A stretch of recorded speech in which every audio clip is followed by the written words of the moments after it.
I don't know how we find a way to find the words to do justice to his legacy. But that's the position that we find ourselves in, and that's what we're gonna try to do.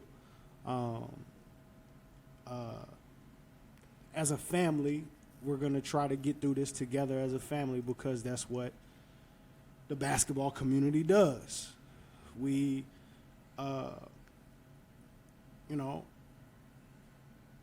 it's the one true place where everybody belongs, right? It doesn't matter what you look like, your religion, how tall you are, how short you are, what country you come from, what language you speak at this point.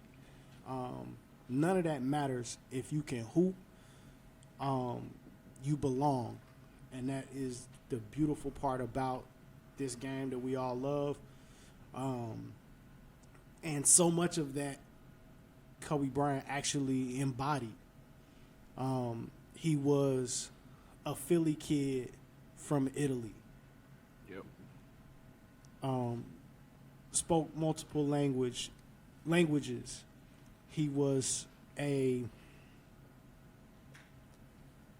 insider that was almost looked at as an outsider at times. He represented everything that was great about American basketball when it comes to his explosiveness, his athleticism, his brashness, but all the fundamentals that we often attribute to international players.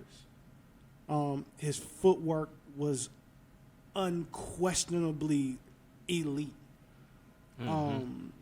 His will, his drive, his pure passion and love for the game is something that even if you weren't cheering for him to win every game, it's something that you had to fall in love with and demanded your respect.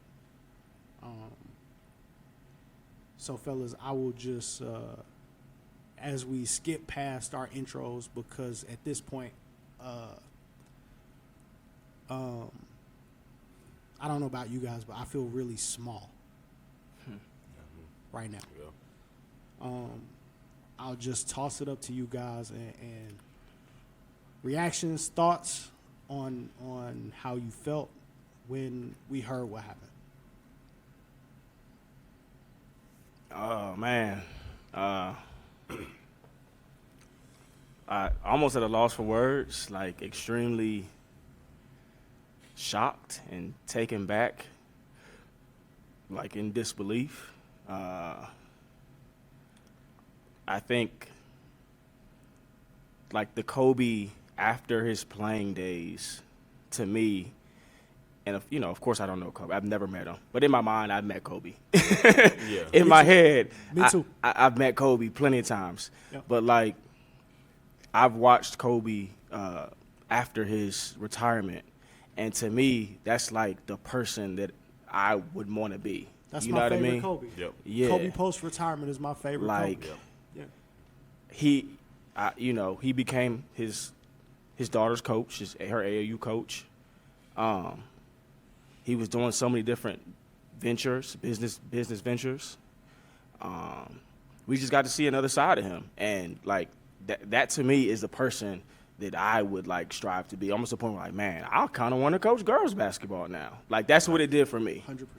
Facts. That's what he did for me. Like 100%. So, I mean, I was a kid that had Kobe stuff on the wall, the bobbleheads, the shoes sometimes, if I wasn't wearing Jordans, but I had Kobe's. Kobe, like he was that guy that when we were in college, we were watching the Lakers play, and we watched him play in the playoffs and hit fadeaways and all types of stuff that brought us together all the time. You know what I mean? Like, Yeah. So it's tough. It's extremely, extremely tough, man, because I just feel like we're losing, like we're just losing our heroes. Like we're losing people, man, and it's hard to deal with. It's tough. Yep. It's tough. And we talked about, other guys, like what Langston Hughes went through, losing a coach, and what that meant to an entire community of people. So I'm thinking about right now what the entire city of Los Angeles is going through. They lost someone back-to-back years. Yeah. With Nipsey Hussle last year, and now Kobe. Yeah. It's like, feels surreal. Everybody at the Mamba Academy Yep. that's attended those camps or that's played for one of those teams. Every little girl on that basketball team that not only lost a friend but lost their coach, and how important that is. There is like I said, there are people around the globe that are hurting right now because we lost that guy.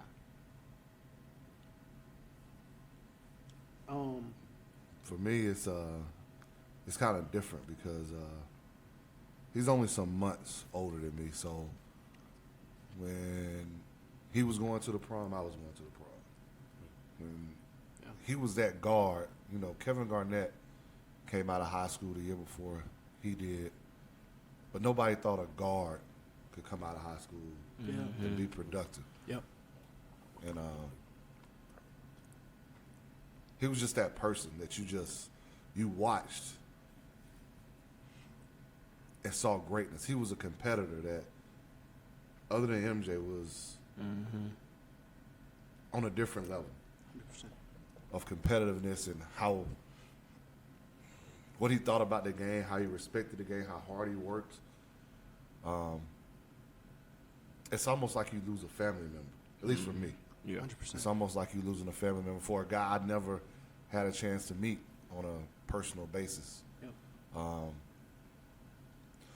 Those clips that were playing of him, I remember the time I knew he was that guy, was that preseason game where he came down the lane and dunked. Dunked on Ben Wallace. And I knew then, I said, oh, he's the guy. Even up until what he's become after his career. And you listen to him talk and how he explains the game and the details of the game. It just hurts, to be honest with you. It just hurts. There's no words, we can really put into it other than life is short. Yep. And all this other stuff that we have going on in basketball, high school coach, AAU coach, trainer, college coach, whatever it is, we all supposed to be in it for one reason, and that's helping the young men and women that we're blessed to serve. And if this doesn't tell you why life is short and why we should be doing that, then I don't know what else can. And you add to the fact that his daughter is a part of that. I don't know.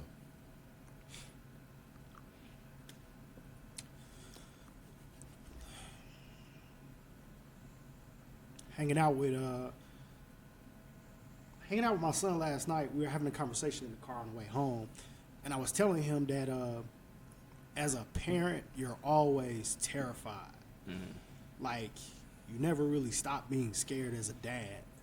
And he laughed. And I was like, yo, no, that's real talk.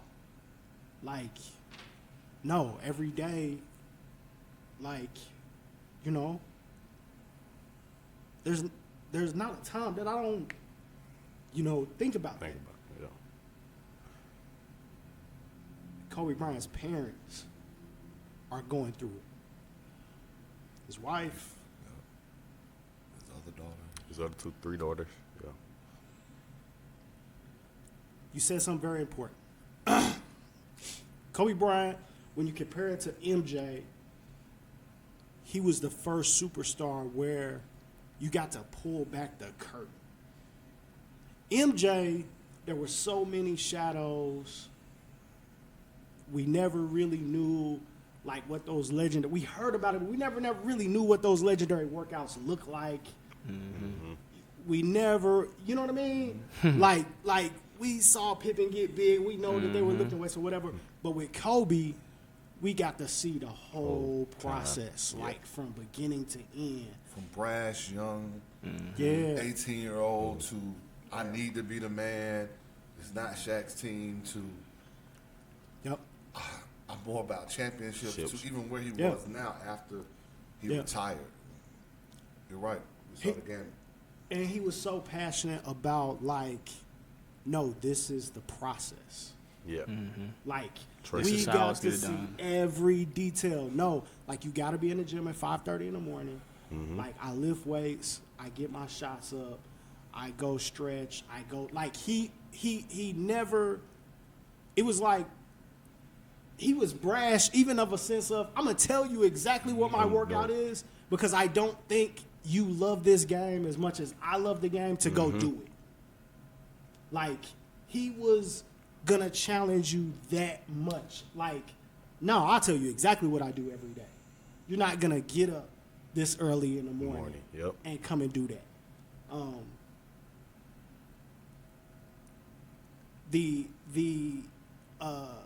Like you said, the attention to detail, that was, again, Kobe getting back to the game and saying, which is why post-retirement Kobe is my favorite Kobe, because most NBA guys, let's be real, retire, we never hear from them again. We never get that from them.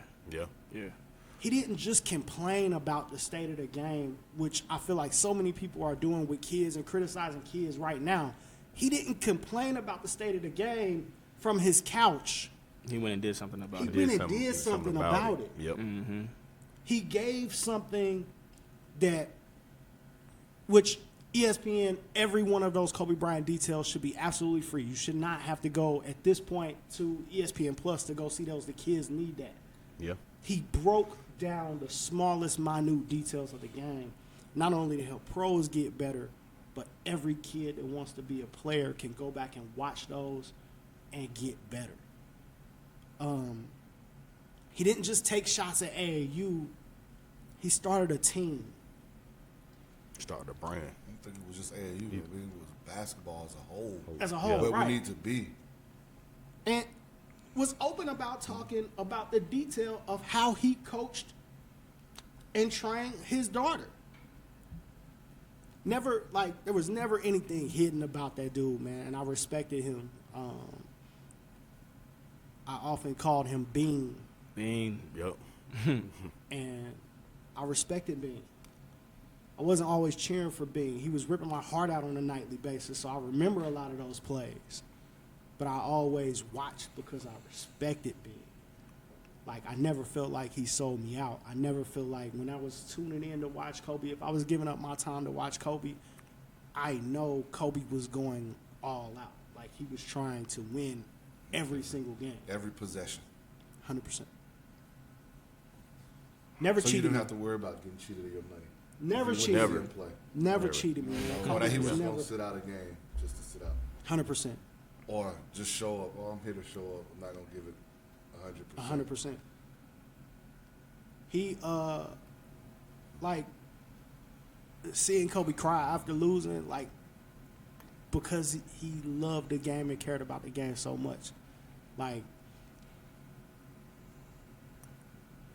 those are the things that I'm going to remember about Kobe Bean Bryant. Like, and like Bryce said, probably next to the Air Jordan, the second best basketball shoe that we've ever had. Which, I mean, to me, like, even the KDs and stuff now is a Kobe's bite signature line is on point. off the Kobe. Yeah. It's on point. Yeah, he started a wave of low top shoes. Low-top It's the shoes. craziest thing ever. Like, Kobe started a whole wave of low top shoes. We're seeing kids wearing them now, like every game. Like, we see kids Every wearing game. Kobe's get every game at low tops. Every But game. when you order the team shoes, Yeah. they're not low top. Yeah. Yeah. Yeah. Yeah. The team Which shoes, never low used to top. be the case. Yeah, Yeah. The team shoes always high top, so it's low Not top. anymore. So they, Yeah, that's true. yeah, Started a they trend. don't have a choice. Family, this is tough. But the way that I feel like we do this is together. We make sure that we engage and carry on Kobe's legacy in a way that's going to be meaningful. Like, I'm calling out all these old guys, man. If you had a great career, a college career, a great pro career, man, get up off the couch, bro. Get up off the couch, bro. Stop complaining about AAU. Stop complaining about what high school basketball looks like. And get up off the couch and go to your local gym and connect with a local coach and give back and make a change. Like, let's carry on, to me, that legacy of caring enough about the game to make a difference and contributing in the best way that we all know how, with your time, with your talent, and with your effort.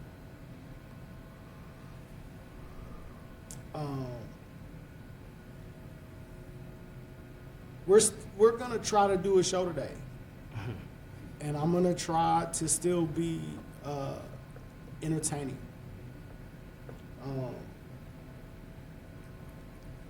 But I think Andre, you said a mouthful. You said you were never cheated by him, right? Never. Then the way we get back, we don't cheat. 100%. People that watch us. 100%. I agree with that, Huff. 100%. I'm gonna do my best to give you guys a show. I had plans, man. I do. I have stuff written down on this paper. We have guests that I've invited to be here, and I promise you, I prepared. But it would not be right. Also, shout out to our DMV family. Yeah. We lost legendary coach Morgan Wooten.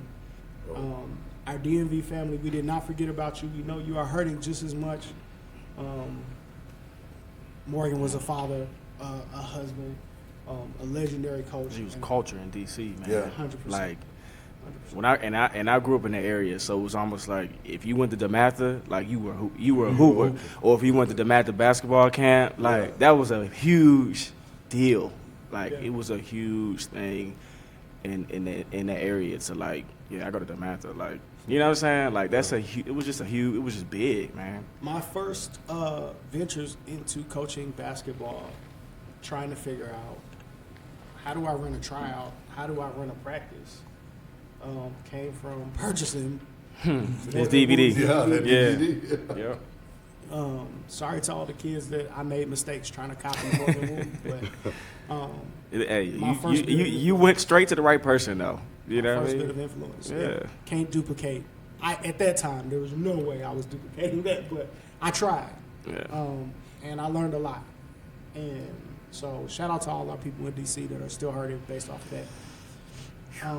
Love you guys. We're going to try to take a quick break. I'm going to get myself together, and we're going to come back and try to do and try to podcast a little bit. Let's get it. Give us 60 seconds or so.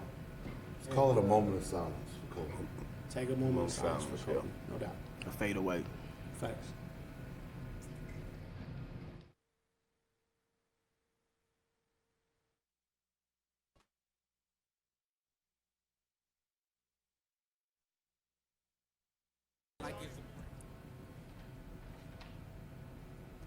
That's He's crazy. all over the place, yeah. The defense, hey, He's relentless on and defense. one.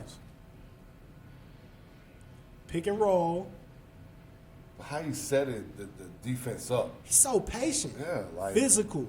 That's a pro. We watching somebody that should be a pro. Oh, Yeah. Yeah. making how you dudes read the touch earth. defense. All three levels. Yep. In the passing lane, all three getting levels. after it. With the assist, Assist. not being selfish. Saw the guy running the floor. Push. Look at this. I mean, The defense. Give me that. defense. No. Did you see the defensive play he made last Oh, night? I thought he couldn't shoot though. Yeah. Look at the pass, man. Hey, Ashton is one of those guys that makes everybody play hard. It makes people cut who normally wouldn't cut Yeah. because They they know know they're getting the ball. They know they're gonna get the know ball. You're gonna get the ball. And you're gonna cut hard.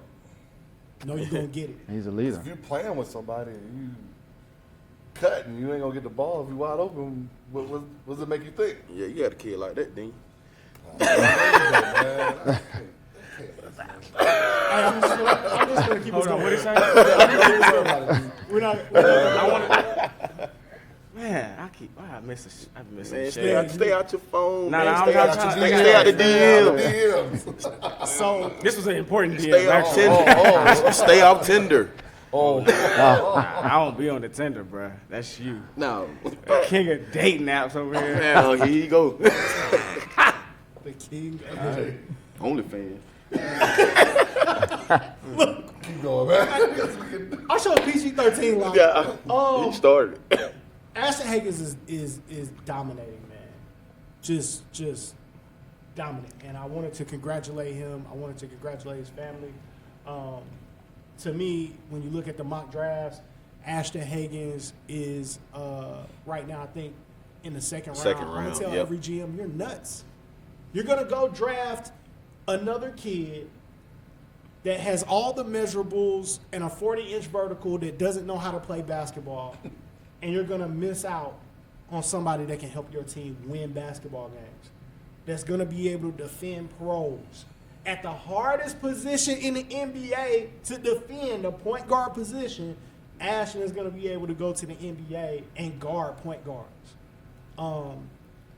And get the ball to the guy that you want scoring the ball. He's going to be able to do that from day one, I think.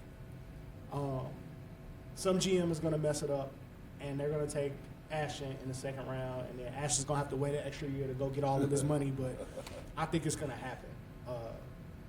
I don't think he's going to go second round. I think he's going to have a good tournament. He might bump up to the late first. I was thinking late first. He should. Could be a weaker draft, too, so he might. I mean, at that point, Yeah, why, you know, true. if you can't improve your draft status, why, like this is why kids go, right, to go and display their talent. So I don't know what people are watching, but Ashton's a pro. Did anybody have any Newton County Ashton stories? I know I watched him terrorize GHSA. We played him at Westlake in a Sweet 16, I think, Yeah. and we couldn't guard him. We couldn't do nothing with him. Broke the defense down whenever he wanted to. He's huge. He was a big point guard. Was that when y'all at West Georgia? We actually played him at their school. I think it was around before that. Yeah. I mean, my first year at Duluth, we played them. And they came to Duluth, and there are not many point guards that I have played against that they run pick and roll, and it's not strong side you worry about. Yep. And he can make the pass. If you're on the right side of the floor, he knew who was open on the left side of the floor. Off the pick and roll, going to his right. Like, as a point guard, that's hard. Tough. And then you had Isaiah Miller on that team too. Yeah, with JD And, Nolte. JD Nolte. JD Nolte, that was a tough team, man. So Having a point guard like that that team worth was their real weight in good. gold. He got a lot of dudes offers during AAU too.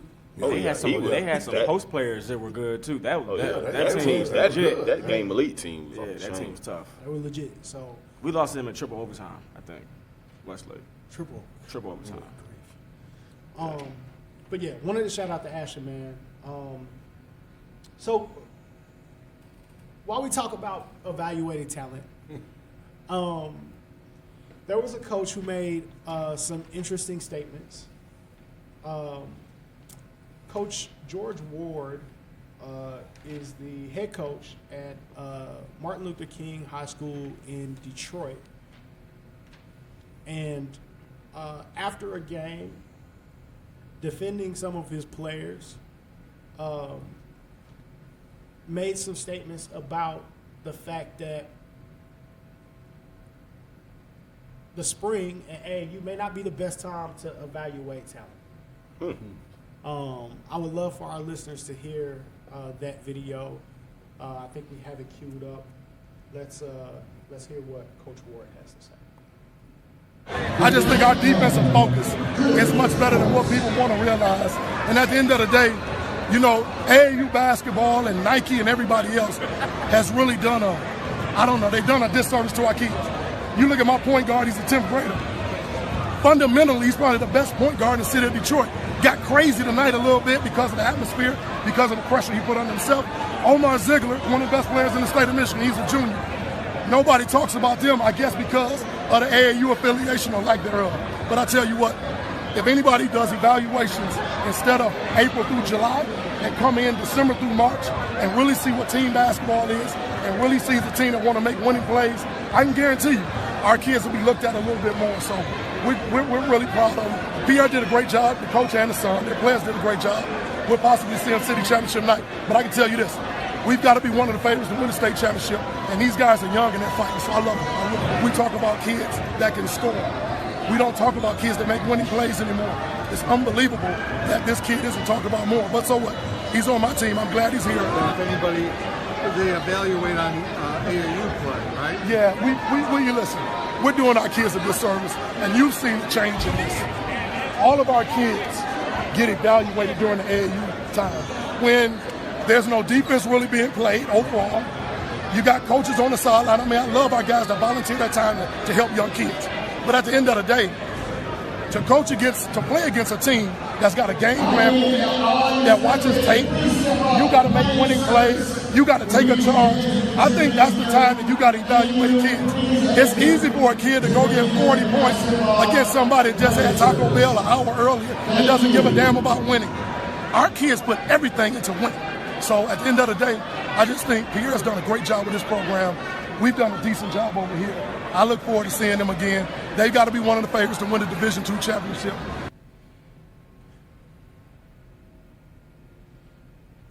All right. So Coach said a mouthful. Multiple times he referenced AAU doing a disservice to the recruiting process and guys getting 40 points at AAU because the guy they're playing against just ate Taco Bell an hour ago. AAU guys not playing any defense. And at the high school period saying this is the time that you should come and evaluate players because teams are watching film against you. They have a game plan. You really have to make winning plays. You have to take a charge. This is a better time. You got to come in and evaluate from, November to March or so time frame is a better time to evaluate players. That's his take. Some interesting points. I feel like he looked like he had something to say about We have 3 coaches on the show. I'm going to allow you guys to respond.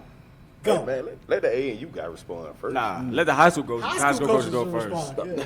First of all, I coach both, so don't just put me in there. Yeah. Well, I'm the scout. I'm doing the evaluation. We're going to let him go I'm first. just talking. As a former college coach, you better evaluate on both levels, AAU and high school, to get a true evaluation of a kid. Because you may see one thing in high school and see something totally different in AAU. And don't just think I'm talking about all good in AAU and all bad in high school. It'll be all good in high school and all bad in AAU. What you have to understand is that most times in AAU, you're playing higher level competition. Correct. Facts. There are some games that you can go watch in a high school game that's not going to translate to what you need to see as a college evaluator. Right. That's just being honest. It's just who you might be playing that night. It depends on the AAU program. If they don't play defense, if they don't run anything, if they're not going to take a charge. I've sat in plenty of AAU gyms and have seen AAU programs and players run offenses, play defense, all the things he's not talking about, or he was talking about. Yes, he has a passion for his kids. Maybe his kids aren't getting recruited for whatever reason. And that's how he felt. There are kids in Georgia who don't get recruited because maybe they don't play on the circuit or they don't play with the right AAU team. But there are also players who play on the right AAU team and they still don't get recruited, maybe because of what high school they go to or who their high school play. I don't know. There has to be a combination of both. We got to stop taking shots at it's the high school, it's the AAU, it's the trainer.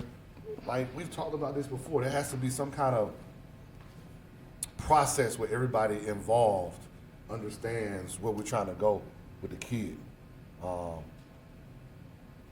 Blues kids are a prime example, of the process of whoever they train with, the AAU program, which was not a shoe circuit program, but played the right places to be seen, and then playing in one of the toughest, if not the toughest, classification and region in Georgia. All that played a part into why they are where they are right now. 100%. I think there's a place for all three, trainer, high school coach, the AAU coach, versus high school coach. We just going to have to get off the couch. Yeah. And go out and go claim yours. You know, for example, when I first got to East Coweta, I was in a region meet. I'm put on out there, right? I'm in a region meet, and my fellow coaches said, "Blue, you crazy? East Coweta?" I said, "Well, if we play everything straight, I have a bigger feeder than all of y'all. I got 3 full middle schools. Y'all got 1.5. But since it's not done like that, give me a little time, right?" So with the trainer, right, I had to go out, right, when we playing in fall league games, as we started to ramp up, right, they started to be at my kids. I had to go and meet that coach. That head coach, "Hey, man, hold on. What you doing?" "It's me." Yeah, I'm the head coach. Right, "What you need with them?" "Well, I was thinking about them getting to a better place." "No, you missed the point. I'm the head coach." Right, and I had to explain to their parents how things will work as they get more popular, right? And I'm having to re-explain to my younger kids because they don't quite understand that, and they go for what they hear, right? So I think there's a place for both because, like, for example, I'll give you like Chris Youngblood. He plays the same whether he's playing with me or he's playing AAU, okay? He does. But you got Brandon Stroud, when he plays AAU, he's at the point. True. Right? We're not as big as we were in the past. So he gets the dynamic of playing it in the forward role. So for him, because I played Division I college basketball, I know when he goes to Kennesaw State, Coach Amir gonna need him a little bit at the forward spot. For sure. Right? So he's gonna have to be able to get both. Now, we may play a team where he has a mismatch and he can pull out to the point, because I always do it in the fourth quarter, and it's a center on him. So I know we're gonna win that battle. So I think but if his trainer, right, didn't train him at multiple positions, and then me give in to his talent. You don't hear a lot of coaches say that. Give in to his talent. So I run a delayed break. I know in the fourth quarter he's not running my delayed break.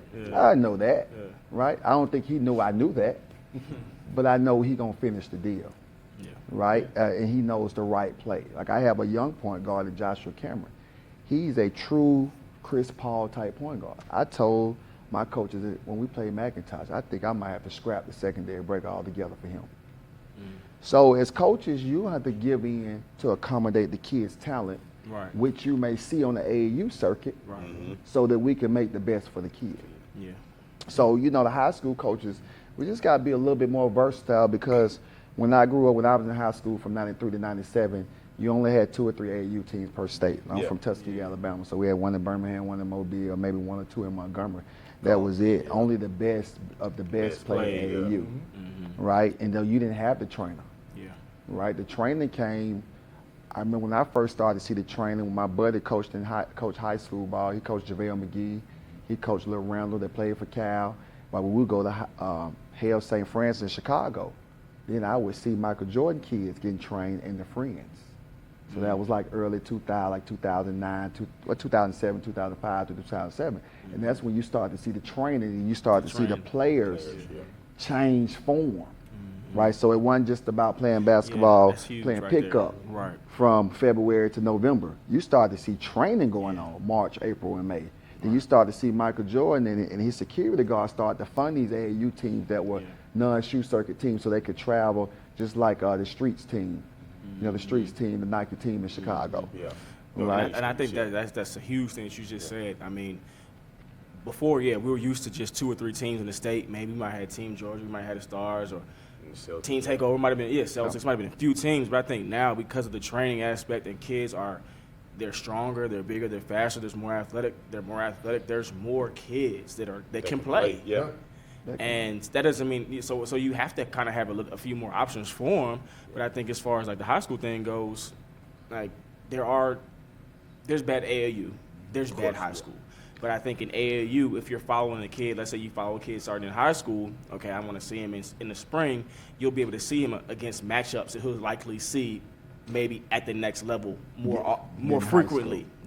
So you might be able to get 3 or 4 games in one weekend against Division I kids in his position that you can say, okay, this is how he matched up with them. Versus a high school game, you might get one time where you see him.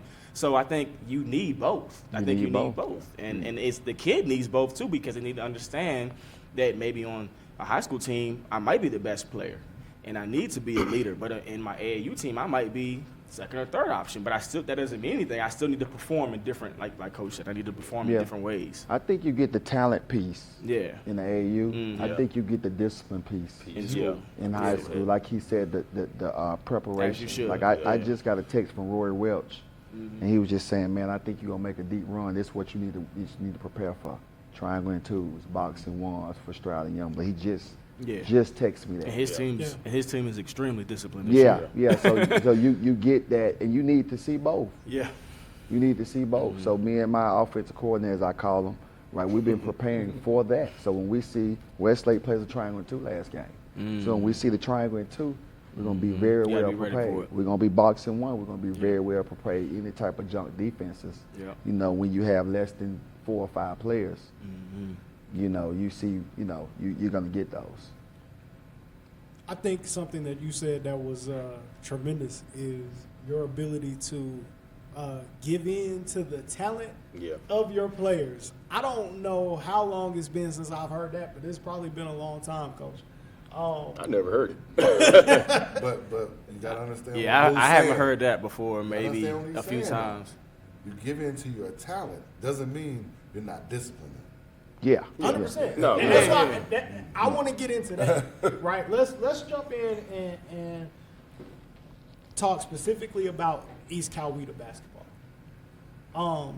You talked about being out there in the community and recognizing and wrapping your arms around the community and recognizing the talent that was there. Let's get into some of the details and talk about that. What was that like? You come in, you're a new coach. Yeah, in a place. That is Olympic sports school. What does that mean? Right, you know, the Olympic sports to me are the skill sports. Okay. Right. Yeah. We didn't really recognize basketball in the Olympics until the Dream Team. Right. True. As far as the ratings. Yeah. Right. It wasn't watched. You didn't watch FIBA, the qualification. No, you didn't. Yeah. Right, until the Dream Team. Right, so the Olympic sports school, East Coweta is a champion in everything but basketball. Oh, wow. Wow. Okay. Softball, I think we 100, and we all lost 2 or 3 games in 4 years. In softball? Yeah, 7 or 8 Division I. We've been #1 national ranked the last 3 or 4 years. Gatorade on the ESPYs. Kelly Lynch, East Coweta's own, was in the ESPYs, Gatorade Player of the Year. Wow. That's crazy. Right. You know, East Coweta is football. You come out there, you see that. You know, it is what it is. Keith right. Brooken, right? Yeah, Keith Brook and you got Auburn, Terry Bowden lived at East Coweta. So you have a lot of those pros that went from Auburn straight out of East Coweta, LaGrange, Noonan. He lived up 85. And so you get in the Olympic sports school, man, and I don't even know if he want me to say this, but like I said, I'm gonna throw out the smoke. Me and Moultrie. He said, well, Coach, I didn't get to throw out all my smoke. Moultrie said, you better finish it for me. Right? When the job came up, the 2 finalists for the job, as far as we know, were me and Cabrillo Huff. Oh, why didn't you know that? Coach, I know hold y'all on. didn't know that. So you want to go down there, Huff? Could you going down there? Right? And Huff yeah. So Hotel Road. you know, it's kind of resort to the Minority Coach Association of Georgia, man. We kind of bind together and make sure that we go out and we recommend and we refer. And Bryce, your name has come up. Like, man, who ready for these next head coaching jobs? And we call these ADs. You watch my tweets. Yeah, Man, Bryce playing, man. we call these ADs, and see, a lot of these ADs are linked with Amar Tinker, who kind of started Minority Coach Association of Georgia, right, which are football guys. Yep. So we link through Tink, which we the basketball side of, and we go make those calls to connect young coaches. As a matter of fact, we would talk Moultrie, Hard, it's a few other guys, about 9 of us within the state that we're tight. It's just a subgroup. But we try to connect and fill those jobs. And for the first time at the end of the year last year, we didn't have enough young coaches to recommend to fill those jobs. So we talking about training, and we can't get enough young guys to, first of all, get your teaching degree, pass the gates. You have to do that. You will not be a head basketball coach in the state of Georgia without passing the gates. Right, and then we can connect and help you get those jobs. But you have to do your part educational-wise. and you can connect with us and come to the clinics. That's what it's all about, connecting these jobs with these young guys. Networking. Right, because if you look at, when I started in 09, I came by default, just helping out for free. I was in the mortgage game, 08, 09, and I was helping out for free and got stuck, right? Just like, oh man, I want to do this, you know, I want to do this on another level. My wife got mad at me. We leaving corporate America. Yeah, babe, we're going on something else. And the coaching has changed. Georgia was like Alabama. It was just football guys having an extra stipend. It's just what's real. Yeah. Right? Now, you got as far as East Coweta, Rockdale, Jefferson, those schools out there, you know, as far, I mean, you know, East and West, you go west of Villa Rica, there are basketball guys, or even if it was the football coach, he's going to clinics now. Because when he plays outside his region, he's getting his butt kicked. Right? So, getting to East Coweta, man, when I first got there, they told me about a kid named Fernandez Jones. He had left East Coweta. He had left Coweta because the basketball was so terrible. The middle school coach gave me his number. We called him on, what's the day when they run around and track day, spirit day, the middle schools when they run and racing and all field that. Day. Field day. Field day. Yeah. Field day. I called him on field day, man. This kid picked up the phone at some middle school in Troup County. I said, hey man, I'm the new coach here. We about to turn this around. The program's gonna be built around you. He said, I'll be there first day of practice. My mama lived in the district. I was there last year. So he came and we started the process. The next process was I met Casey Jennings and Chris Youngblood. And I had Brandon Stroud. Yeah. Right? And Mr. Youngblood gave me a shot. I said, give me 2 years. If it don't work, you know, that's fine. Mr. Youngblood said, man, coach, I believe in you. And he sent me Chris. And then Coach Stroud like my brother. He said, don't feel no pressure about winning no games, as long as you take care of my boy. And that's how the program was started. Wow. I have been critical of coaches that don't wrap their arms around the community and around their feeder programs. It's actually one of the ways that Huff and I actually got cool was him talking about really wrapping his arms around the feeder program, going to feeder school games and supporting those kids. And Huff mentioned something about, hey, we would invite those kids have a night on, and invite those kids up to the school and let them come in the locker room and let them really be a part of it. A lot of respect for that work of going out there and making those phone calls. So many coaches just expect those kids to show up just because. A lot of coaches think that. A lot of coaches. And It's get not like upset that. when they don't. Don't get them, yeah. When they don't get them. You got to recruit your own kids. Especially now. Yo, yeah. Yeah, It's savages out there. Because where parents are willing to do whatever it takes to get their child in the best position. Right. Once Rightfully you- so. Once you establish those relationships, or you establish those relationships at East Coweta, let's talk about the process of building it. Now, okay, you got some kids. You mentioned being at an Olympic sports school that's known for softball and football. You've convinced some of the parents to give you a shot. But now comes the first day of practice and you got to get started. What was the support like from the administration?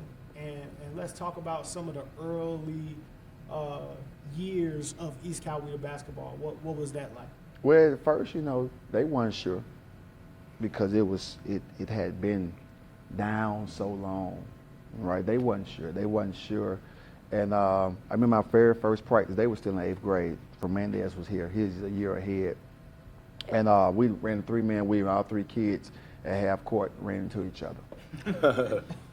Right? And so now I'm like, man, what have I done? Boy. The funny thing about the superintendent that walked by, right, it's small school systems. The superintendent actually coached at East Coweta at one time.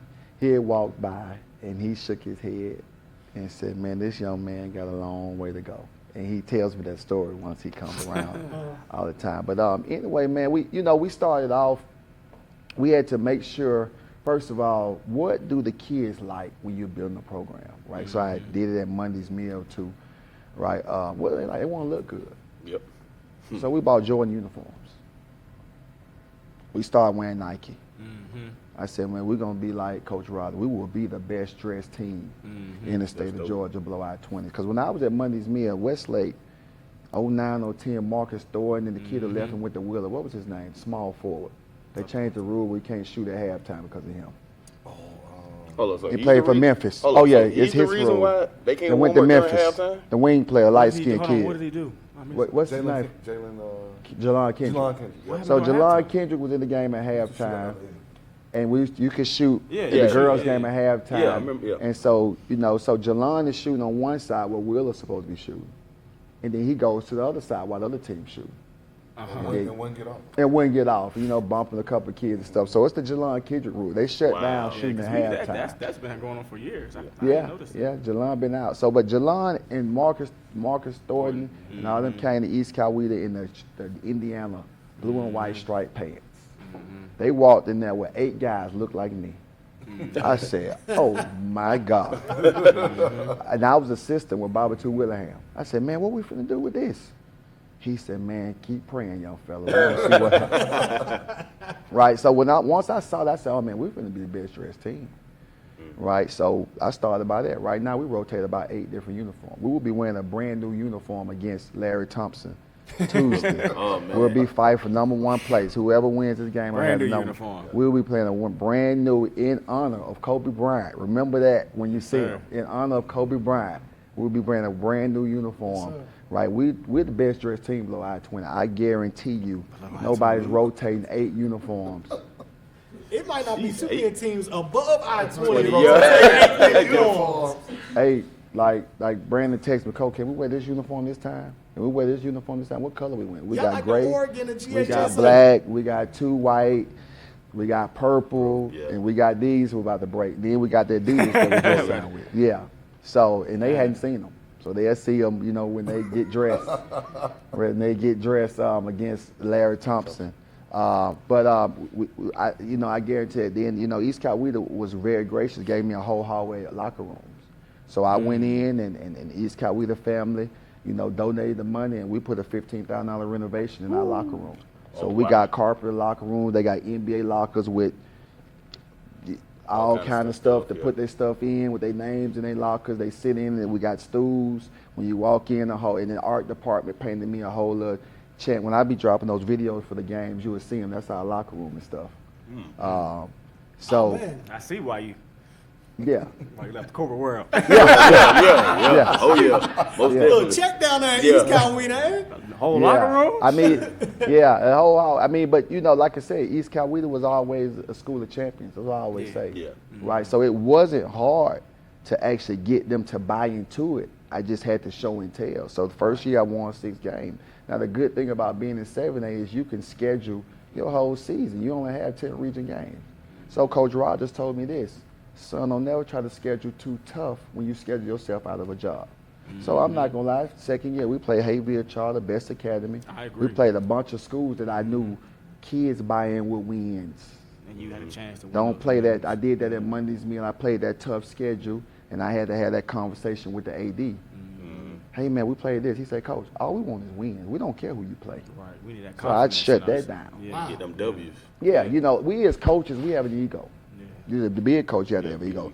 So, you would say, hey man, I want to schedule Norcross. I want to schedule Pebblebrook. I want to schedule. That's why y'all talked about us, but I never came. Huff had been talking to me. It wasn't time for me to talk before because we really weren't ready. One time for your popcorn. Yeah, it wasn't time for my popcorn. I was still about. We weren't ready yet, but I knew that. But I know it looked like we were ready. Right? I wasn't going to come until I'm ready because now we from under the radar now. Right. Yeah, most definitely. Yeah. Right, we're from under the radar, right? And then the kids that are coming up, can they handle it? So outside of being with Coach Stroud, I never let those kids play on the circuit. But now we got Sammy Moss playing with between AOT and Game Elite. You got the Austin Colton playing, but until they could handle it, I wasn't going to allow them to play it because their parents sometimes can't handle it, sometimes the kids can't handle it. But now we've talked about it. They know where we're trying to go. We're working on having our second 20-win season. We're trying to move a little bit further in state playoffs than we did last year. We're trying to be 2 times back-to-back regular season champs in this region in 7A before it dispersed. Right? So we got a lot of firsts that we're doing that can be put on these kids' resume. right? So that's kind of in a nutshell. How we built the program. Going from 6 to 14. Then we took a step back, but we from Mendez junior year, that sophomore year, 13 and 13. That's when I think Bryce was still with him when Chase Hunter threw the half court shot up. Yeah, I remember and that. beat us to East Coweta. That was tough. Right. And we ran out the. You ran Oh out. yeah, Bryce ran. You Yeah. seen that video of Yeah. Bryce running? Yeah, you should have sent it to him, Bryce. Bryce was running like he won the lottery. I mean, Bryce running it was like Bryce like running this. in hard Bryce toe running like shoes this. out the gym. right. That was tough. That Hey, guy- Youngblood, you should have tripped him. Well, They was a shot. They was a Youngblood hit shot. 40. That's Bryce. Youngblood hit 40 that guy. Lemon pepper Yeah, wet. he Hit yeah, 40. So what happened was yeah, for sure. Kobe went and hit a layup. Yep. When Kobe they went Isaac, up, right? They went up 3, Yeah. right? We run our secondary break. Chris, disciplined player sprinting that corner. As he's coming down, either Brandon or Derek Emery's bringing it up. I said, as soon as you get it, shoot it. So we already set it up. Well, halftime, I'm on this side, whatever. Shoot it. But he let it go, money. So we get the timeout. I'm always taking best player away. Now, this is where AAU kind of hurts you, my brother. Brandon's dad is a safe coach. He's an NBA player type of coach. Everything in front of you, right? I'm a high school coach. Me and Hub battle with that. I am going to he jump gambled. you to death. Yeah. We're going to gamble. He gambled. So the thing was to trap and Chase don't get it back. Brandon obviously was thinking of his dad. He jumped back to help. We didn't have enough time for help. One more pass would have been over because we had the momentum. Yep. And we were in East Coweta. Yep. Right, we hadn't lost to Westlake since that game Yeah. at all, especially in East Coweta. Holla. Yeah, and Holla. and we always result. We beat them 2 times by 2 points, and we always talk about that play, right? So it was something for those guys to piggyback on, right? Because That's a tough don't loss. believe Westlake record. Westlake's gonna get in that state playoffs. Yeah. Coach Rogers always do. He won the region last year, being a fourth place. Last year they peaked at. At the right time. At the right time. Yeah. And Quincy was way more explosive than anybody Quincy ever knew. I was coached him in the playing. GACA game, and we ran my secondary. Quincy scored 38. Quincy was Quincy playing. said, Coach, if I would have played for you, I'd probably average 50. Whoa. That's what he told me in the GACA game. Senior game. It's secondary because Quincy can get that corner. We're going Quincy to gonna play. to the corner, Yeah, and he gonna run. he's going to let it go. Yeah. And he's first step in Quincy junior senior year. He's going to push Rice up. They're going to get in the NCAA tournament. He's that type of player. I actually think he had double figures yesterday in his game. I forgot who they played. He had 12 points. Yeah, I think. Conference USA. Yep, Conference USA. I don't think y'all understand. Right person for the job. Yeah. Right Oh, guy yeah. for the Right job. Yeah, right for the job, Right yeah. guy for the job. How many times I tell you that? Yeah. But just to jump on that real quick, Hub denied the job. We were taught. Actually, we went out right before the last interviews, and we had a good time together. You know what I'm saying? Our Saturday together. And Hub said, "Look here, Blue, you the man for that job. I can't do that." He said, "I can't do that." Yeah, I can't You know go what I'm down saying? there. And then he said, "No." But that was the whole point of MCL. Coach said we asked for the same thing. We asked for the same thing. So if you want to ask for $1 million, we all ask for $1 million. So they're going to have to hire somebody and get somebody $1 million, right? And I'm just making an example. We asked for the same thing, the whole 9. So no coach gets shorted, and you have to let your pride go because I wasn't mad at Huff if he get the job. He wasn't mad because we don't pick each other. Somebody else is going to choose the person, right? So Huff said, "I'm pulling out, man. I can't do that." And I was just coming back from Alabama. My father was sick, so I left Money's Mill and went to Alabama, coached for years. So helped my parents get back settled since they retired. And then, the rest is talk about it. Huff went to Duluth, and we always talk about, Huff said he liked the North better than the South. Coming from St. Francis, he was kind of close to home. Gotcha. We're gonna bring on your players here in a second, but before we bring them on, just want you to talk about your relationship with them and what role you played in the recruiting process and what their recruitment was like and how special it is for you as a coach to be able to continue to see them play and stay close to home at Kennesaw State. Yeah, I'm gonna drop all the smoke before we go on about that. Right, I'm gonna tell all the stuff people really want to hear. But anyway, first thing I want to say, I think we miss the point sometimes. We gotta thank their parents. Yeah. We gotta thank their parents because all those, they take the kids on the trip before they go on that extra required NCAA visit. They visit those schools, the AAU, the whole process with the parents. Because if the parents is not committed, these days the kids don't make it. No matter what AAU team. If Coach Bryce don't take some of those kids, those canes to some of them places, they don't go. Yeah. Some of my parents owe me some money for some Uber Oh, rides. you a lot of money. Yeah. I know. You had Tay from Noonan. Yeah. I don't know how that was happening. He lives almost in Alabama. Yeah. I used to always say, Moshe, hi. He like, well, he here.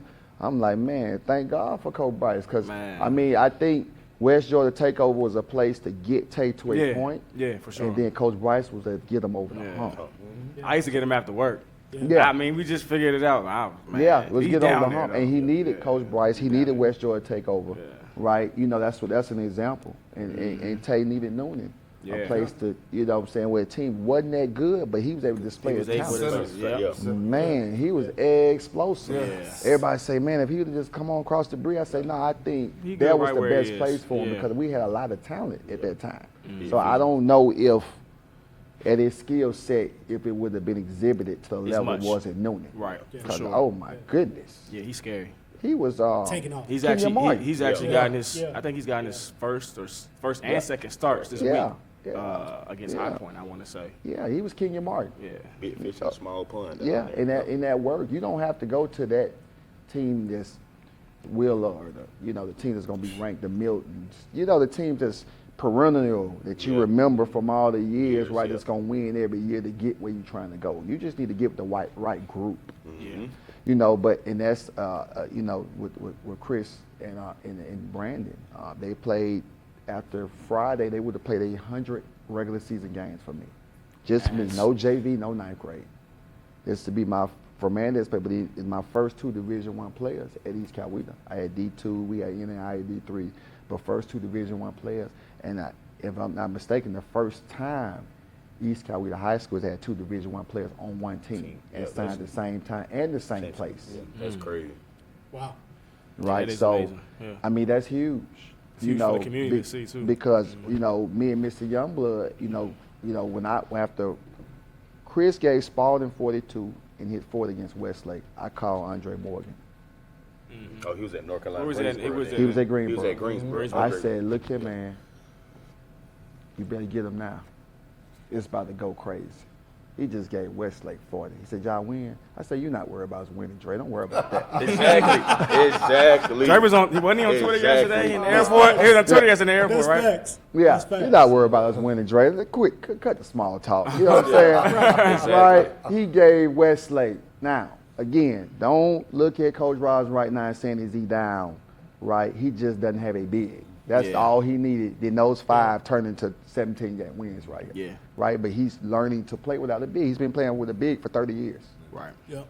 Right? So, anyway, I called Andre Gray and Andre Morgan. I'm sorry. Andre Gray is at Greensboro. But I called Morgan.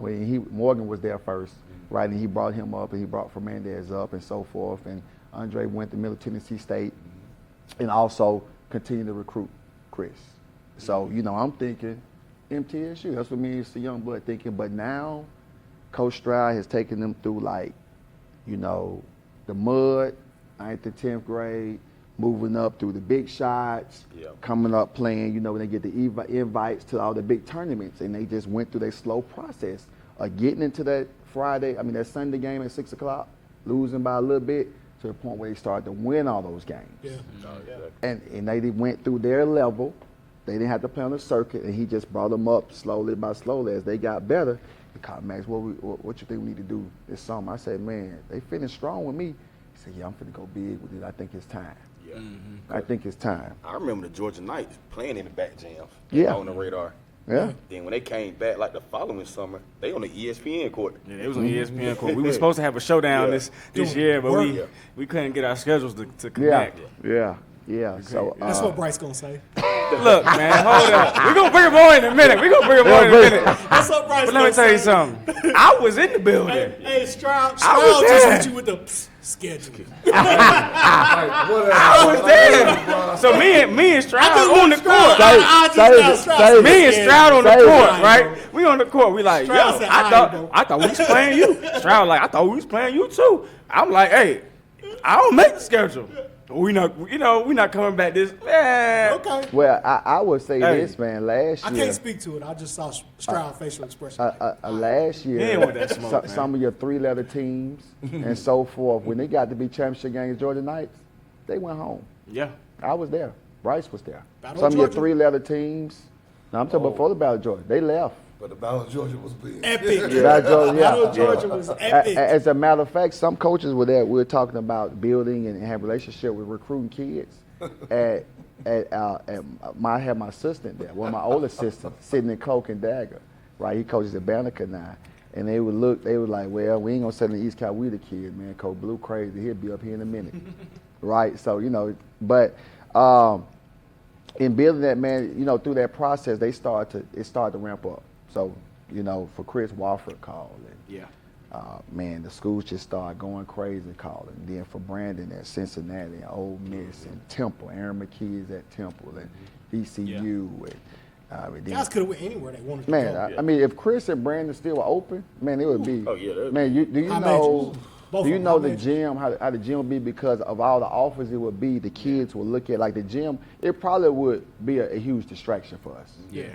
It probably be, and it would get overwhelming for the parents if they were still open. But the whole time, their parents trusted me. I said, man, once you find the school you want, why are we waiting? Like, what's the difference between Kentucky, Kansas, all the blue blood, Arizona, North Carolina? What's the difference? What Right? Sean Either you. say, don't matter all the offers you get. You can only sign to one school. One school. Which one do you like? Which coach do you feel comfortable with? Which players do you feel comfortable with? Right? That which program displays the type of basketball that you're going to be used. Forget what they're saying. Did y'all always see eye to eye when it came to that coach?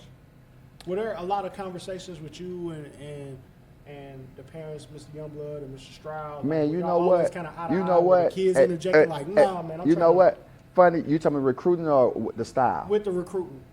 Well, I didn't get a lot of pushback from the parents, right? But I'm open though, right? I was in corporate America, so I know how to handle that, right? Those conversations, right? So a lot of high school coaches don't. Thank you. Yeah. Don't, and they're very There's stubborn. nothing wrong with that. Yeah. They're very stubborn. Yeah. Like, you got to be open with what's going on. For example, after they finished with the Georgia Knights, we sent them to play with Game Elite in California. Yep. Yeah. So they can go and see. I said, this is for y'all. Me and Mr. Youngblood told me, Youngblood said, you think you should go? Yeah, let's send them. Then Stroud there said, no, Brandon ain't going nowhere. Right? That's him right up. That's how it He ain't going sounds. nowhere, That's right? exactly He ain't going nowhere. So I said, but it didn't have anything to do with basketball. Just, we've allowed, and Chris allowed, we've allowed those kids to be kids. Right. Yeah. That's why we keep a lot of that extra stuff away. Because they got a whole, like I tell kids, you got from 18 to 81, right, to be an adult. That's facts. Right, because once they leave us, we can just hope and wish, like you say, that they do what they're supposed to do and they don't get caught up in any mess, because bad things happen to good people. All the time. Yeah. Right? Yep. Right? Yep. So, basically, we send to Cali, look, it ain't no pressure. Y'all, we know y'all going to sign anyway. So go out there. You already finished with the AAU team. Russell Powell called, man, I'm from Noonan. Right? Hey, can they play? Because he wanted them to play during the season. We're like, nah, they already with the team. Yeah. And Russell called, hey, man, can they go with us? I said, they see with, Russell said everything. Be in the airport at 3. Now, this is like 6 p.m. He said, be at the airport at 3 a.m. the same night. So I called Derek back. Hey, man, Chris going. So we call Chris the muscle. Right? Chris the security guard of the team. Right? Right? Brandon is the spokesperson. Right? You know what I'm saying? So I said, Chris going, he's straight. All right, Max. We're going to let him go. You know what I'm saying? I said, they got to be at 3 a.m.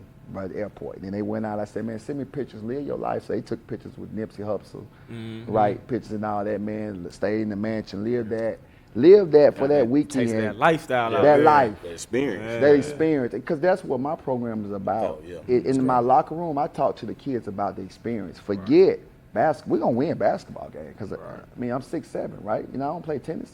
Right. We're going to win basketball games, right? You know what I'm saying? But what kind of experience you gonna get? are you gonna have? Then I let the kids know that once you leave, that experience may go down now. Right. That coach that was nice to you, he may not be nice anymore. Right. Yeah. Right? Because I get in their butt. I meet them at half court. Right? And let them know how I feel. Because, there's too many mics and stuff around the pictures anymore. Like, we were playing in the MLK Dream event, and the guy, I don't know if he OST 24/7, but he came in my personal huddle away. Right? So I had to lower it down real quick. Right? Because I had the team huddle, and my coaches handling that. I had another huddle. I meet him at half court, letting them know if I'm happy with what's going on. He ran the half court. I saw a mic pop up. I'm like, whoa, let me PG-13 this. I can't wait to ask Stroud if he can do an impression of that.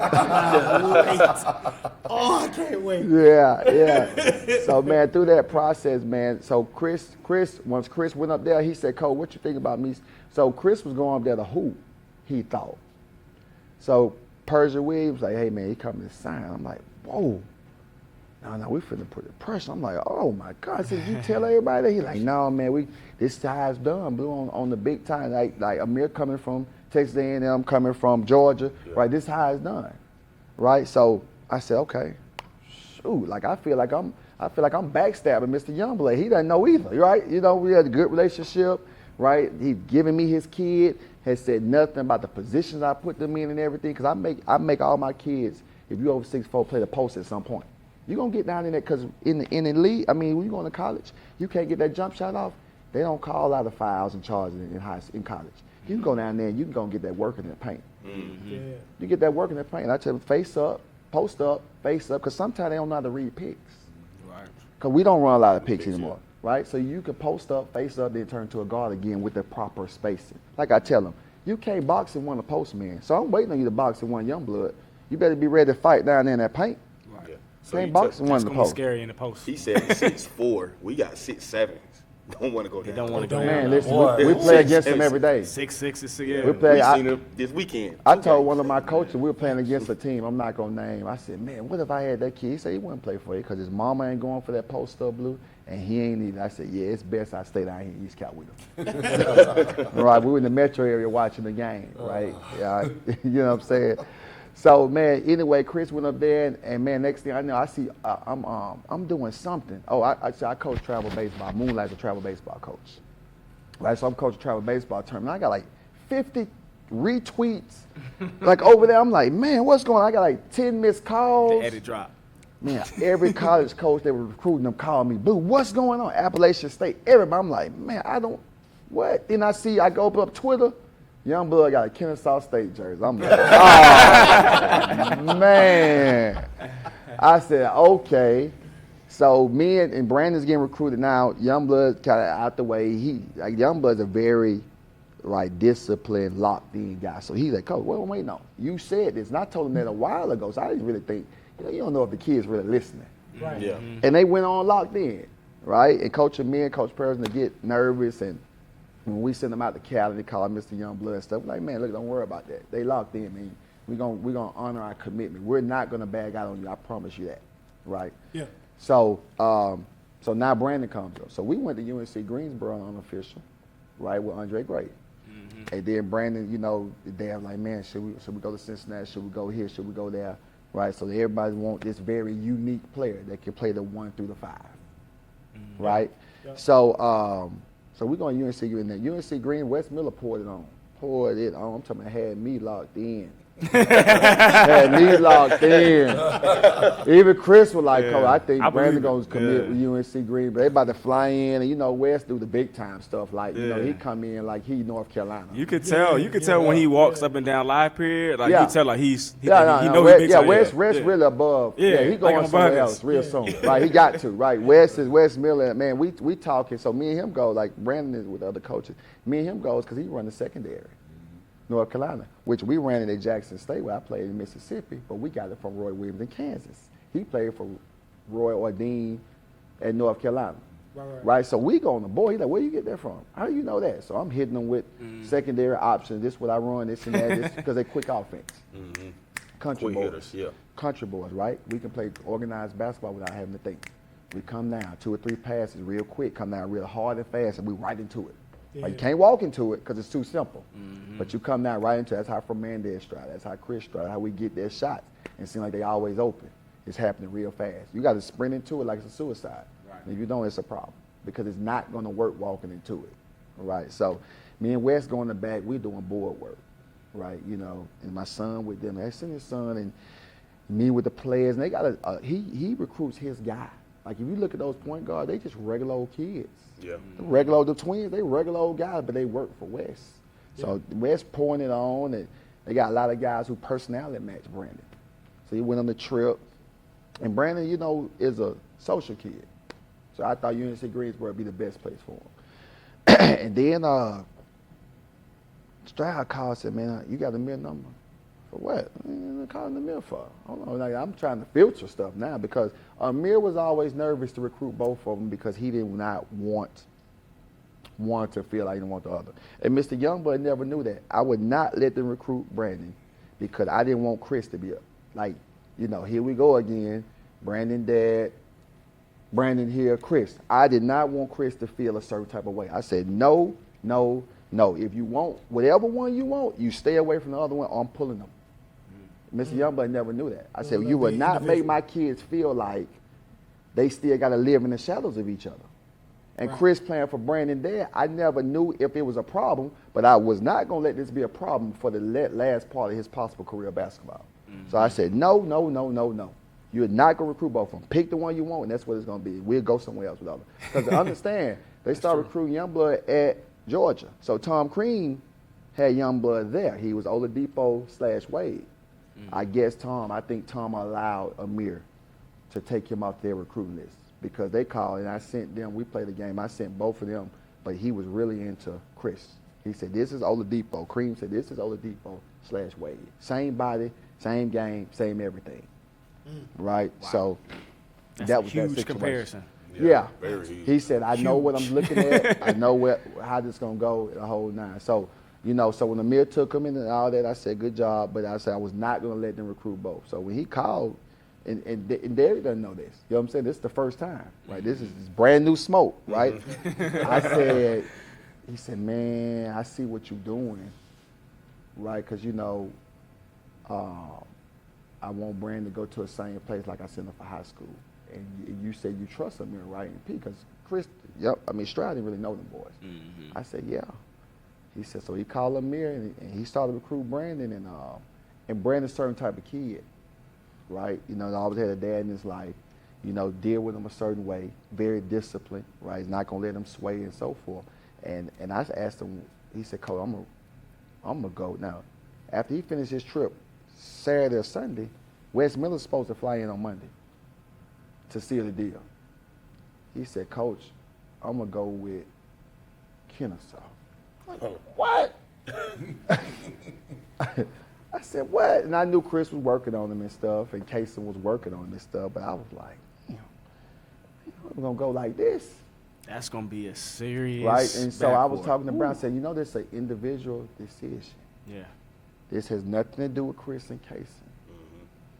Are you okay with Chris playing his freshman year? You sit because if Brandon weight stuff is some other things that Chris already compact like a truck. Right. Right? You know, what we struggle with being a long, leaning guy, we got to get used to the physicality, what position, getting the ball off. Am I be a guard? Am I be a because you can't play both in college. That's hard. The bang and rebound, you tell me I got to have touch on the jump shot. Man, I played against Rodney Buford, but then had to go switch to a 7-footer.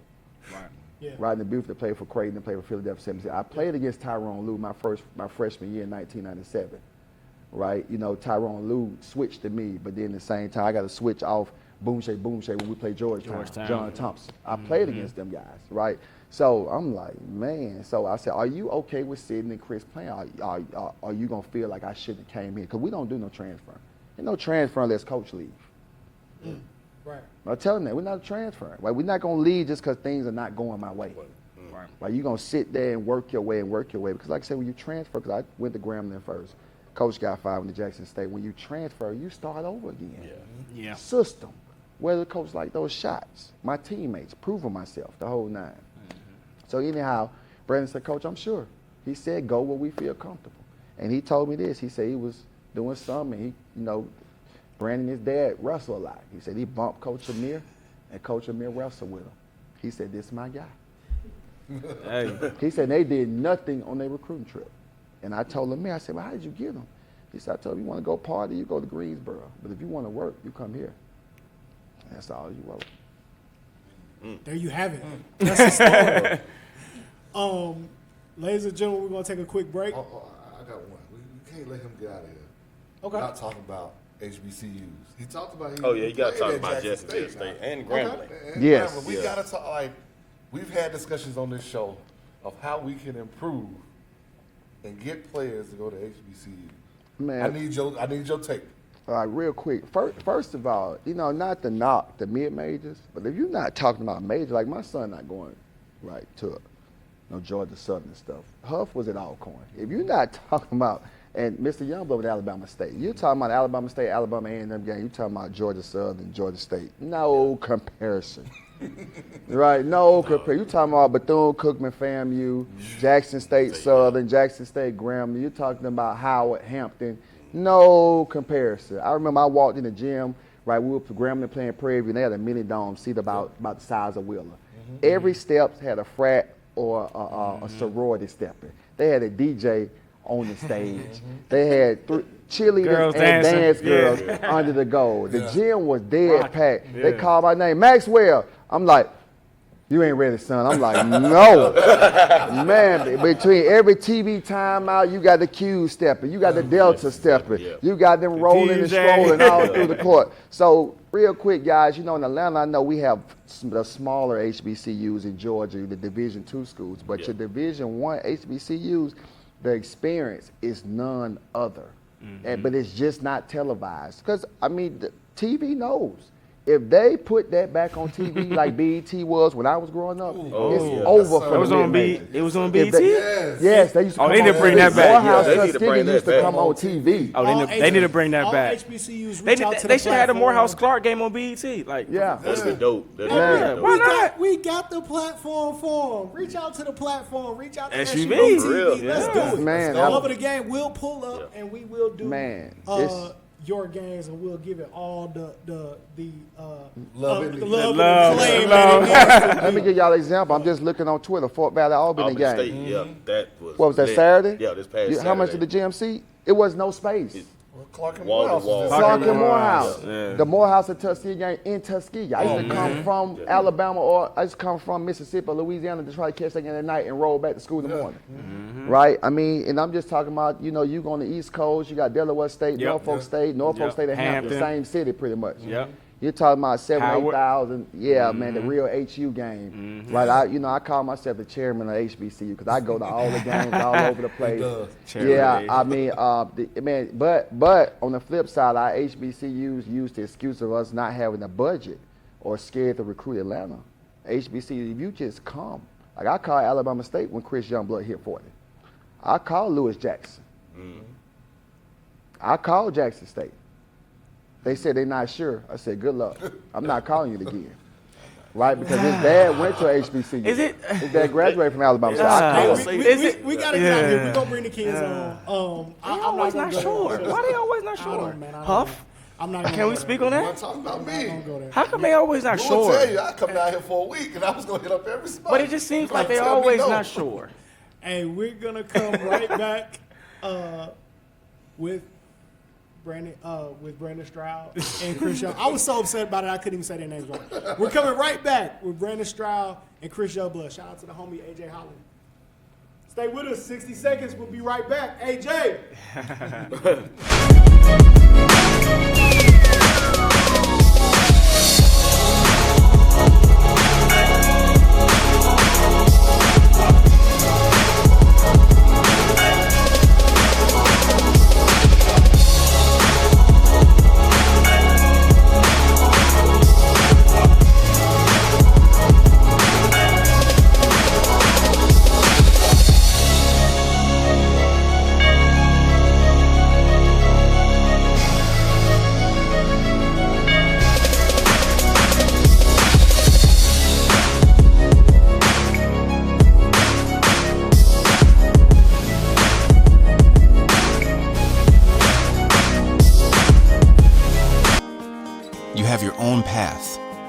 and your own potential to realize. At Augusta University, the advantages created by our diversity in thought, culture, and collaboration give you and us infinite opportunity. Together, we're changing our community, our campus, and our world. We are boundless. We are Augusta University. Tamara Brown with SUV TV at the CP3 Rising Stars campus. SUV TV's 2019 NBA Draft Day coverage. Anthony Edwards Collegiate Decision, presented by the Georgia Hoop Circle on SUV TV. SUV TV brings the game to the audience.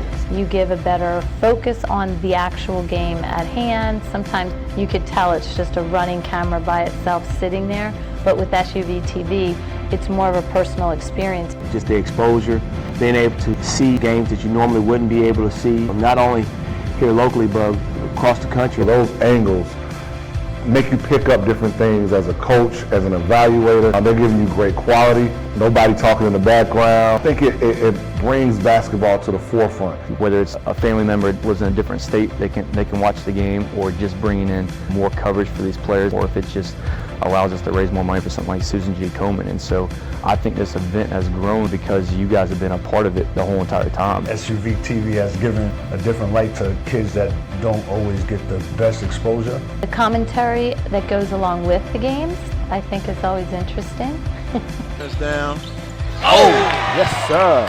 It brings something to the table that no other streaming aspect can bring, no matter how hard they try right now.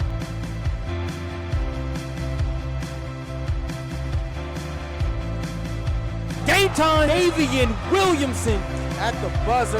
That is how you get the Peachtree Corners Invitational started. And that will do it. Thanks for joining us.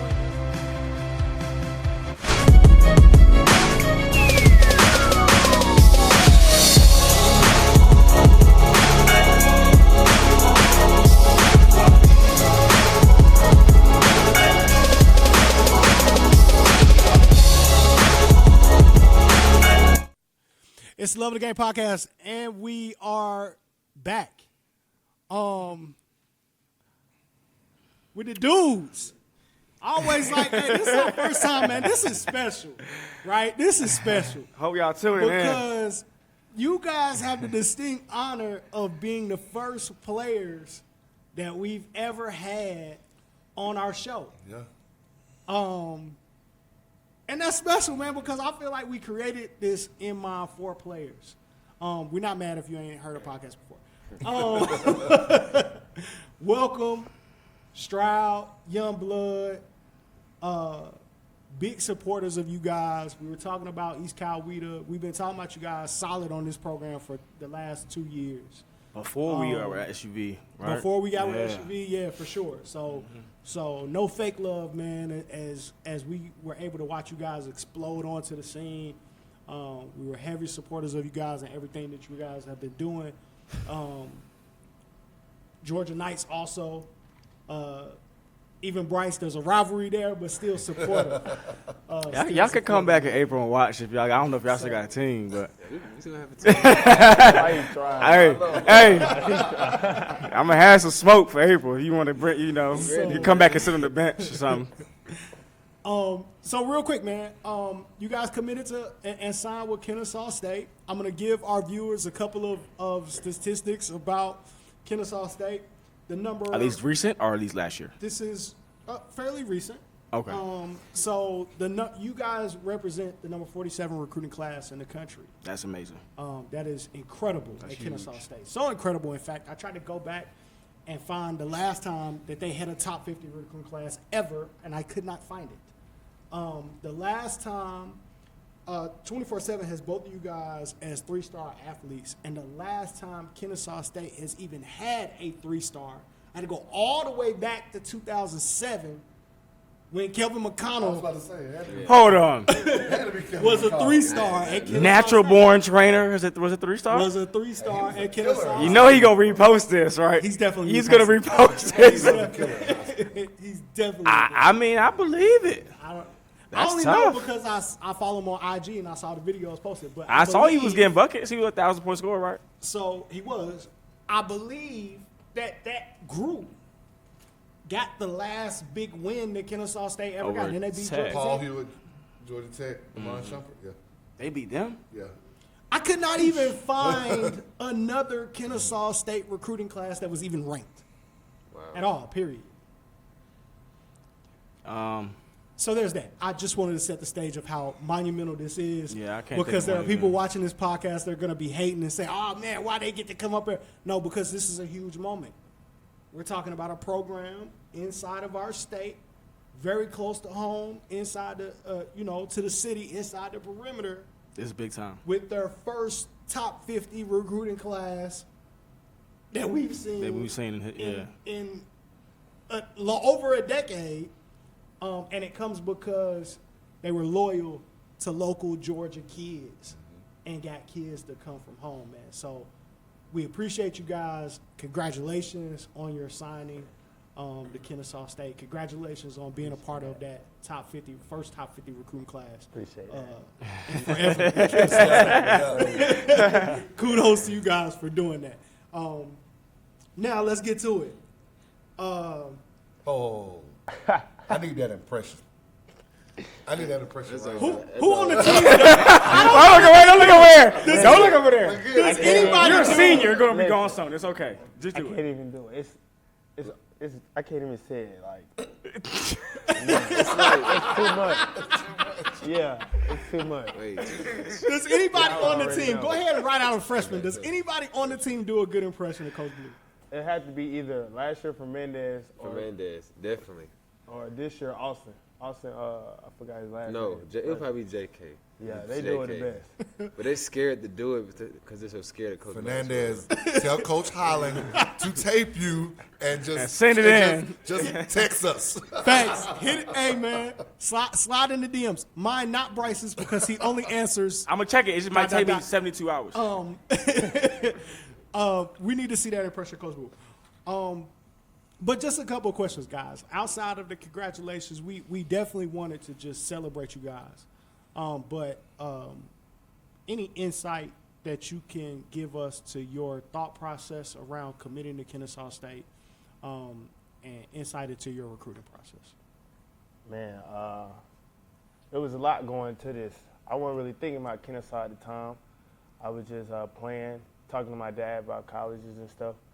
And then he had called me and was like, what you think about Kennesaw? And I was like, you serious? So my mom was like, let me see why I casing and make sure they cool with this. So I hit him up and it was like, yeah. I was like, dang, y'all really want me to? So I was like, I might as well come. So the next day after my UNCG trip, we playing because I went on the same time they went up there. So we went up there and it was fun. I had fun with them, so then I was like, this might be where I want to go.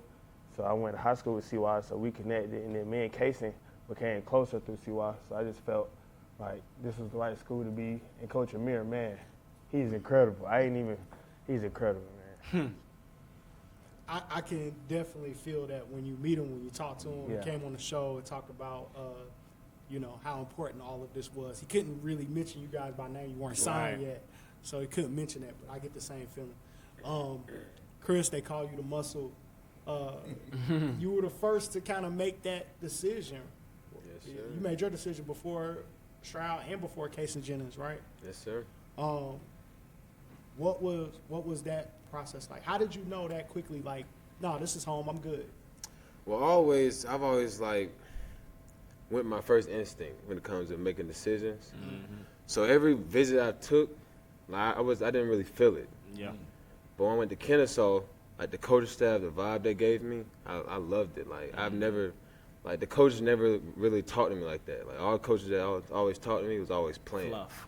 This fluff. They taught me every 2 weeks. I feel like I was on their schedule. See why every 2 weeks. And Coach Amir, he'll text me every 1 or 2 days, just out of nowhere, to ask me if how you doing.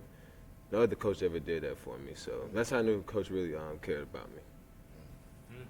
That's facts. That's real. Yeah. I've seen you guys in multiple Kennesaw State games with Coach Maxwell. I heard him talk about that quick style of play that you guys try to implement and running that secondary, and it seems like that's what Amir is looking to do. Was style of play a factor at all? Was it really just feel from the coaching staff? Well, my first visit, no, my second time going up there, the day I committed, they showed me how they was going to use me. Mm-hmm. And, like, at Mount Gilder, I don't know if y'all know who that is, but he played for Texas A&M at the time for Coach Amir, now for Gonzaga. He said that he's going to have me playing his role, and, like, the way he played, like, he was getting buckets at Texas A&M. I don't know why he transferred, but had to be a reason. But, yeah. He was getting buckets for Coach Amir. He said, like, how he used to go in the post, and he was like 6'3", 6'4" on my side, but still be effective in the post at the college level. Mm-hmm. And Coach Maxwell always have me in the post because I'm a big guard. Right. So I figured, like, I was thinking, like, Coach Amir can teach him how to be successful at college level in the post. He could probably teach me too. And mid-range game, that's my game, getting to the basket, shooting. You don't find, it's crazy you're saying that, because you don't find a lot of kids that are coming out of high school that are interested in even consider playing down low. You know what I mean? Like, a lot of kids, I got to play the wing. Like, I'm not going to go if I don't play the wing. So for you to say that, and hopefully other kids and recruits that are coming up, they can understand that. Like, if you're getting the ball, if you're playing, and you're getting a bucket, it's a bucket.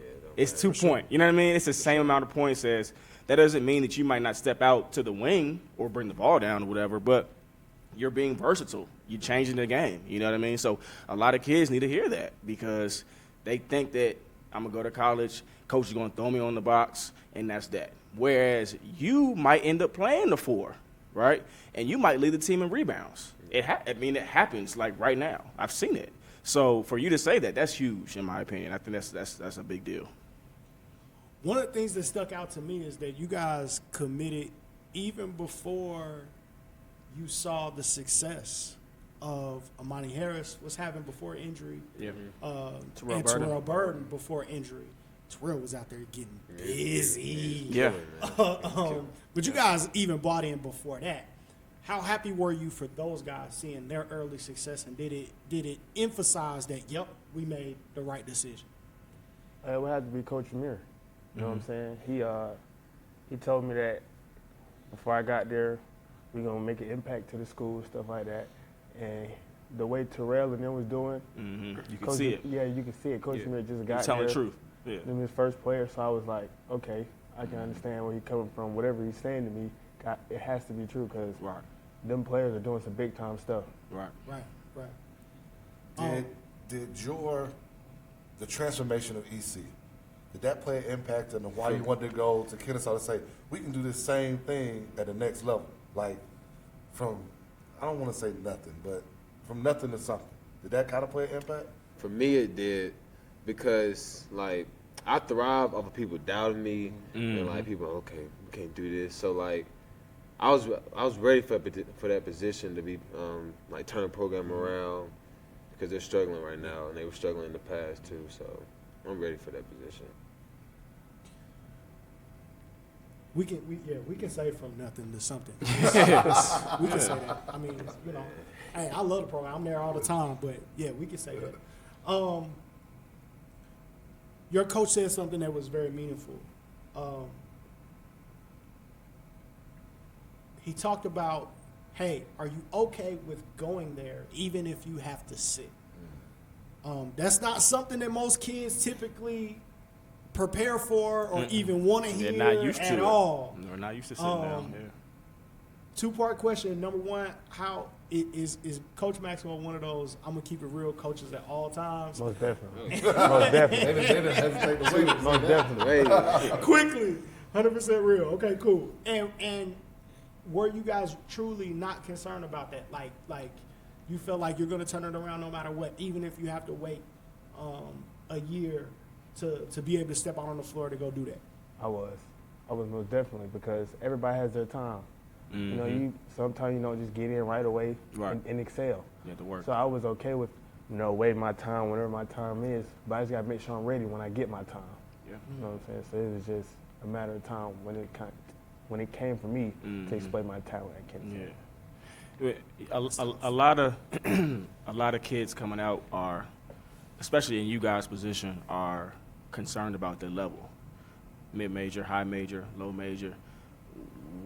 What are you clearly you guys aren't worried about the high major stuff? Like, why? What swayed you away from that? Like, I don't need that stuff. I want to go over here.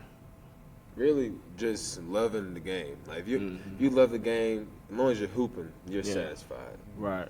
So I love the game. So I didn't care if I went NAIA, D3, D2. I just wanted to hoop. You wanted to play. Yeah, just wanted to hoop. Yeah, that's everything's going to piece itself together eventually. A lot of people ask me that. Yeah, because I mean, it's a reason why a lot of kids don't commit. Like, you guys got it done, and they miss out, or the offers are pulled back. Like, we're not gonna wait for you, man. We don't have time. We're gonna move on to somebody else who wants to be here. And a lot of people get consumed with, they think that that's the life all the time, or you might not play. You might go there, and it might take you a while to get on the floor. So again, another thing that other kids coming up need to see, like, man, we're gonna go over here where they love us and they appreciate us and we cool and we gonna get this work in. You see what I'm saying? So that's big. As we start to wrap up, just a couple questions. What does it mean to you to have played independent and play for the Georgia Knights throughout your career? It was an experience. Having my dad coach, he's a real hard coach. He want everything how he wanted. So the independent, it was nothing different from high school. You know what I'm saying? Started down, came up.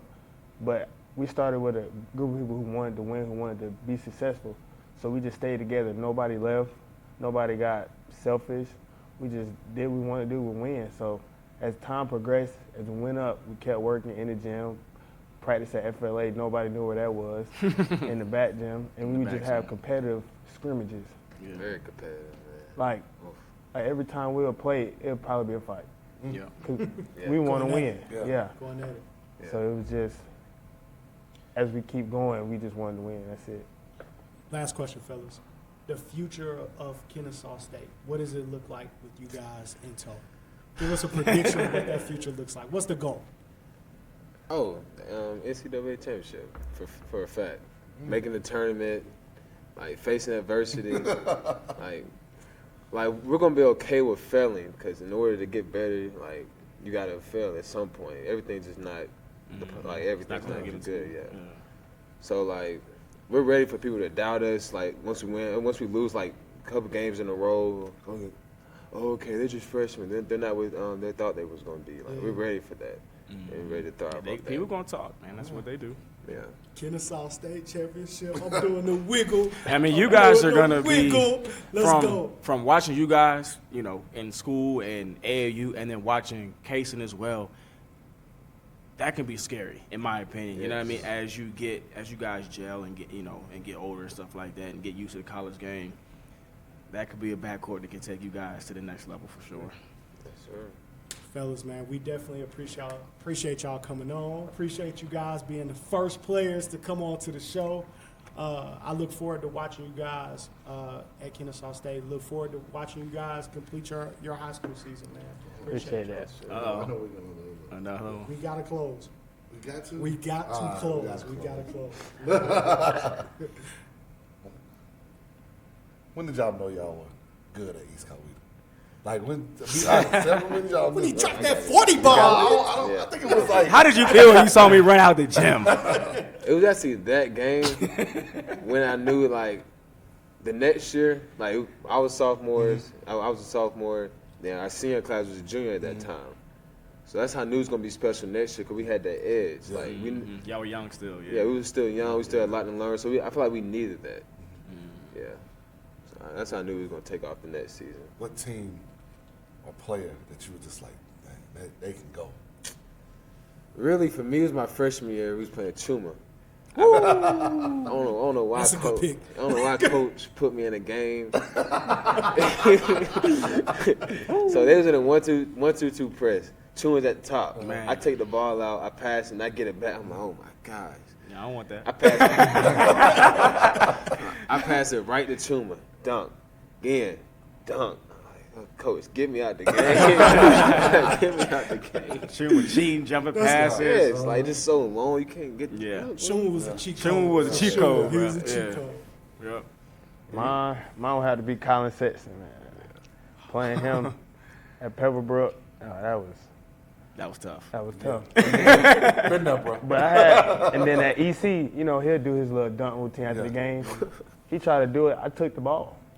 I was mad. I took the ball. And he got mad, and I didn't care because you're not going to disrespect my home. Yeah, you know what I'm saying? He got mad, and that was a good memory for me. You know what I'm saying?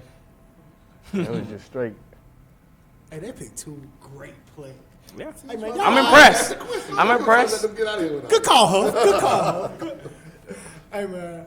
Appreciate y'all. To the Kennesaw State faithful, appreciate y'all for tuning in. Appreciate you guys for coming. Coach Roy Maxwell, appreciate the East Coweta family. Appreciate you, brother, for coming on, man.